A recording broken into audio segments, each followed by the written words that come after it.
Well, I think during 32 years in China, I've seen a lot of changes. I think you could pretty much say everything has changed.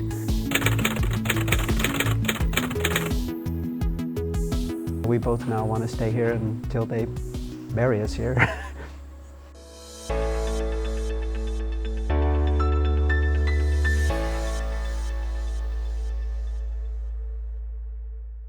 Well, I think during 32 years in China, I've seen a lot of changes. I think you could pretty much say everything has changed. The country's changed, but the people have changed as well. I came to China in '88 because in '76 to '78 I was in Taiwan in the U.S. Air Force. The Air Force sent me to Taiwan. I didn't even know where Taiwan was until I looked on a map, and when I saw it's right across from mainland China, communist China, I just knew I'm going to go to war and die. In fact, I gave my car to my sister, my little sister, because I thought I'm going to go to war and die, I'll never come back. I did survive. 2 years later, I went back to the US. She never gave back my car. But I didn't want to go to Taiwan. I knew nothing about China because in school, we never studied anything. Even in college, we didn't study about Asia, only the West. So when they sent me to Taiwan, I was very unhappy. I remember they told me, China is a great danger to the world. The population, 4 people out of every 4 people in the world, 1 is Chinese. And I remember I told them, I said, I don't believe that because my family has 4 people. None of us are Chinese. But anyway, but as soon as I got to Taiwan, I was unhappy to be there, but the people were wonderful. I just fell in love with them. And very quickly I began traveling all over Taiwan like I've done in the mainland, bicycled everywhere. But I didn't know that Taiwan was part of mainland China. I had no idea. And then I got a letter from heaven. Really, it was a mainland balloon. Dropped a lot of leaflets on the ground. And when I saw it was from the mainland, you know, I know it's propaganda, I didn't believe it, so I had no interest. But then the Taiwan police came running out and said, don't look. Well, you tell a 20-year-old, don't look, you're gonna look. I mean, I had no interest until they said, don't look. And they said, if you touch it, go to jail. I thought, wow, that's gotta be good stuff. So I took like a dozen. I still have one in my office in Xiamen. I took them back to my room and looked at them. I didn't understand it, but when I saw the photos of the people, I thought, well, they look just like Taiwan people. And I love Taiwan people, maybe they're similar, and that's what piqued my curiosity. Someday I want to go to the mainland to see what the rest of China is like and learn Chinese. Well, that was '77, I left Taiwan '78. It wasn't until '88 that we finally came during that time. I finished college, started a business, sold a business, went through a lot of stuff, but it was a good thing that I had to wait 10 years because that gave me time to mature, learn some things, get experience, and gave China time to change. Originally, I was going to study Chinese 2 years, and then I didn't know what I was going to do then. I thought something in China, but I didn't know for how long. But the MBA Center, they asked me to help them start the new MBA program, and so I said, I'll help for 1 year.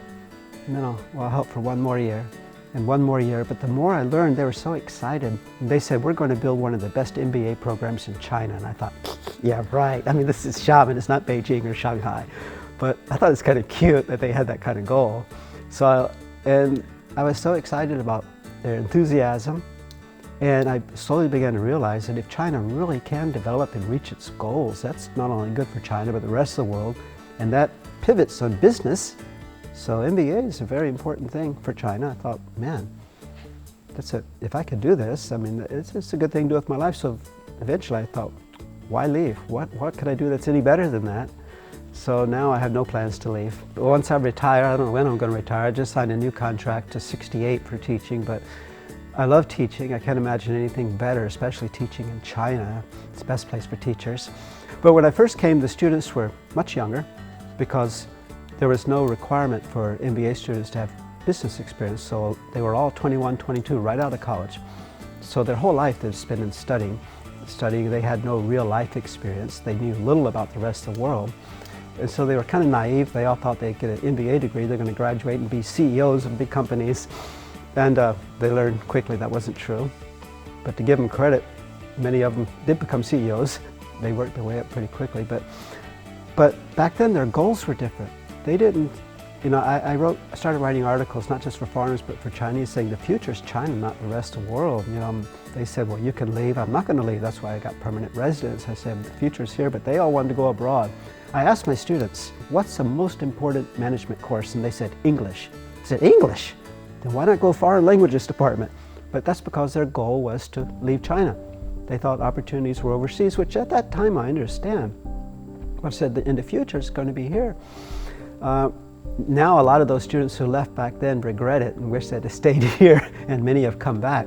But now my students have work experience, they're in their 30s and 40s, they're more mature, they have business experience, and they know much about the world because Chinese have a greater understanding of the world today.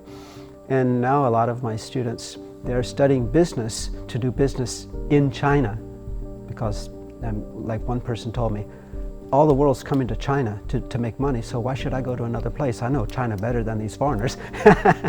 So they're more mature now, they have higher expectations, but the most important thing, not just my students, but Chinese in general, is they have confidence.